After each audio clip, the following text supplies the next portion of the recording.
If you're trying to improve as an illustrator, throw all the other methods out the window because I just found the GOAT. This method took my standard level of improvement and doubled it within 30 days. Hi, my name's Cal and I've been a professional artist for many years, but illustration in particular has been the hardest medium to improve my skills in. And so recently I started looking at tutorials and tips and methods here on YouTube, and it was all the same. Draw boxes, learn shapes, draw boxes, learn form, draw line art, characters and boxes and backgrounds and perspective, and did I mention boxes?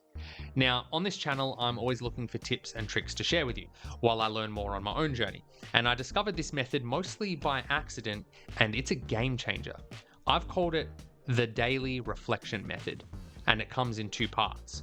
Part one, draw every day. This one's obvious, practice brings improvement. We don't need to discuss it any more than that. But part two is where the real discovery begins. Set rules that force you to reflect on your drawings and therefore your improvement over time. I'll show you what I mean. This is my daily sketchbook, and here are the rules I set for my daily reflection. Rule 1 is draw every day. Rule 2, draw in pen to immortalize your mistakes. Rule 3, write down the mistakes to learn from them.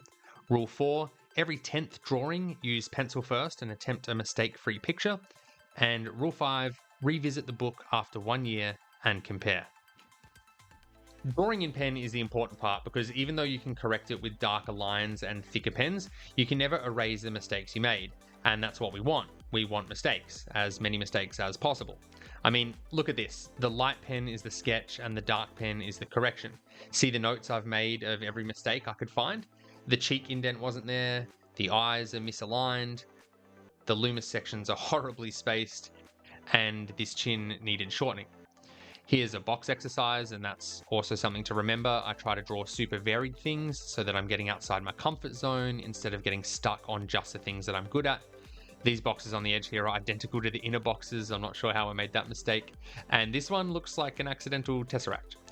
Now, it never feels good to point out your failures, but this isn't about feeling good. And even so, as time goes on, you'll feel even better about your art than if you'd never made the mistakes to begin with.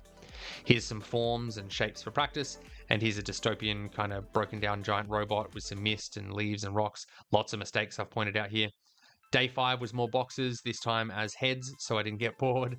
Day 6 was another Loomis face, but look at the issues here. The eyes and nose were tiny, and the sections were all off, so I noted that down. Learn section placement more. Even after just 2 Loomis faces in less than a week, I'd found the reason for my biggest mistakes with these, and now I knew what to fix. Day 7 and 8 was some anatomy, and now we start seeing some huge improvements.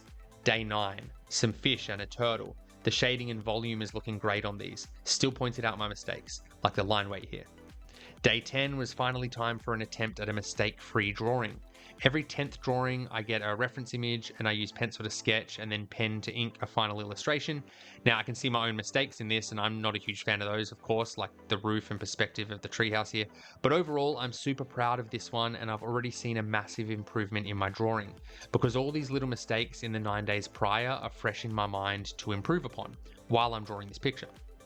Day 11 was an elephant.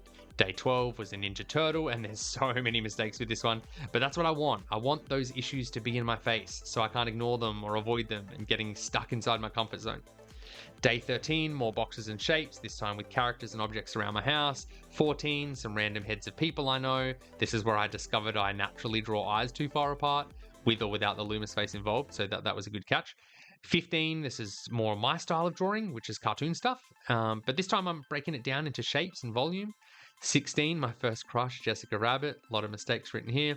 17, 18, 19, and drawing 20, we get to the second mistake-free attempt, sketched first with pencil, and I'm even more proud of this one than the last.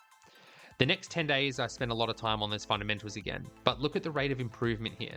Fast portraits with no Loomis or shapes required. Line work focused on depth instead of simplicity. Even my basic stuff improved. I went from drawing rocks with incorrect lines and shadows to sculpting them from imagination with no references or anything.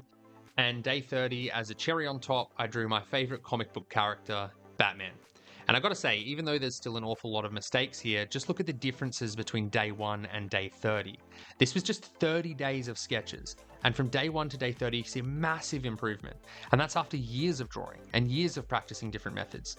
But I really found that I was stuck in that comfort zone. And I just kept drawing what I was good at. I never tried to develop my weak points. I didn't even know what they were until I began this exercise. Just imagine the difference after only 1 year of doing this. It's going to be insane. So I just had to come on and share it because, hey, it's never easy to look into the abyss of the unknown and start experimenting. But even though this method is mistakes focused and a little negative in the moment, looking back on those sketches shows improvement, and it inspires me to continue with even more motivation and resilience than I've ever had before. I hope you enjoyed this video. Consider subscribing if you haven't, and leave a comment if you have any questions or awesome methods of your own to share with this community.